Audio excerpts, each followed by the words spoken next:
هذا سائل يسأل ويقول: فضيلة الشيخ، أنا شاب تائب أسأل الله عز وجل أن يرزقني التوبة النصوح، وكنت من قبل التوبة أشاهد عددا كبيرا من الأفلام الجنسية، ولا يخفى عليك يا شيخ ذلك الخيال المشبع بتلك الصور، فما الوسيلة للنسيان ومقاومة تلك الشهوة الجامحة التي لم أستطع ردها حتى بالصوم، وأستغفر الله لي ولك وللمسلمين.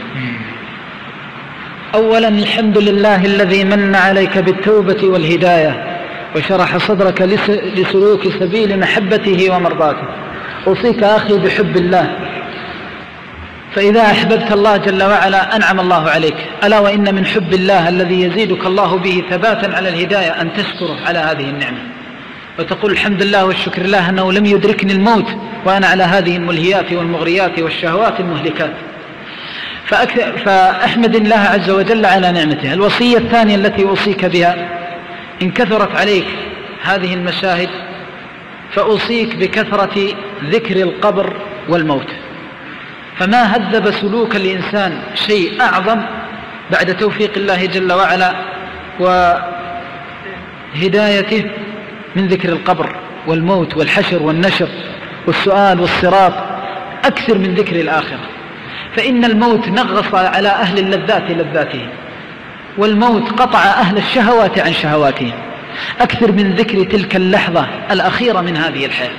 والله مهما بلغ من معصية الإنسان إذا تذكر أنه ستمر عليه هذه اللحظة التي لا يدري متى زمانها ولا يدري أين مكانها، هانت عليه الدنيا وما فيها. وتذكر أنه ستمر عليك مثل هذه اللحظة وأنت ضجيع القبر والبلا، لا مال ولا بنون ولا عشيرة ولا أقربون، وأنت مرهون بما كان ويكون من أمر الله جل وعلا. فأكثر من ذكر الآخرة، فإن الله يقوم بها سلوك المؤمن ويحفظه من الزلل. والأمر الثالث أوصيك بوصية هي من أفضل الوصايا في مثل هذه الأمور: كثرة الدعاء. أكثر من الدعاء، فإن الدعاء سلاح المؤمن. والله جل وعلا القلوب بين أصبعين من أصابعه سبحانه وتعالى. قلوب العباد بين أصبعين من أصابعه، ولذلك أكثر من دعائه وسؤاله أن يصرف قلبك عن ذكر هذه الشهوات وهذه المناظر والملهيات، فإن الله يفعل، فإن أمر الله كن فيكون. ولذلك قال الله جل وعلا: واعلموا أن الله يحول بين المرء وقلبه وأنه إليه ترجعون.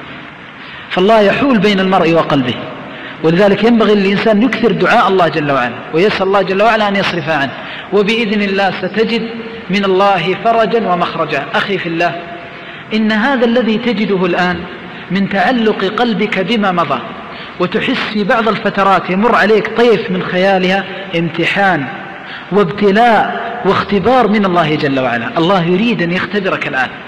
فإن حن الإنسان إلى الماضي كان نقصانا في هدايته ونقصانا في إيمانه على قدر حنينه. ففر إلى الله، فإن الله إذا نظر إليك وأنت إذا جاءتك تبكي وتشتكي وتتألم وتضيق عليك الدنيا، كان هذا الضيق وهذا الهم الذي يصيبك في ميزان حسناتك. لأنه كما أن للأيدي والألسنة أعمال، للقلوب أيضا أعمال. فلذلك مقتك لهذه الصور لما تتذكرها وتتألم منها وتكثر من الاستغفار عند ذكرها، فإن الله جل وعلا يثيبك عليه. والوصية الأخيرة: إذا مر بك طيفها اذكر الله، وأرجو من الله جل وعلا إذا فعلت ذلك أنه لا يعود. لماذا؟ لأن طيفها جاءك من الشيطان، فالشيطان يريد أن يذكرك هذا الماضي حتى تحن إليه. فإذا وجدك صادق بمجرد ما يذكرك بها تذكر الله ما يأتيك، لأنه ما يريد ذكر الله جل وعلا. فأكثر من ذكر الله وكن مع الله جل وعلا. بمجرد ما تذكرها قل أستغفر الله، وإذا ذكرتها يتفطر قلبك على التفريط في جنب الله، ويكون عندك حزن على ما أنت قادم عليه من الآخر. أسأل الله العظيم رب العرش الكريم أن يصرف قلبك عنها وأن يجعل لك الفرج منها، والله تعالى أعلم.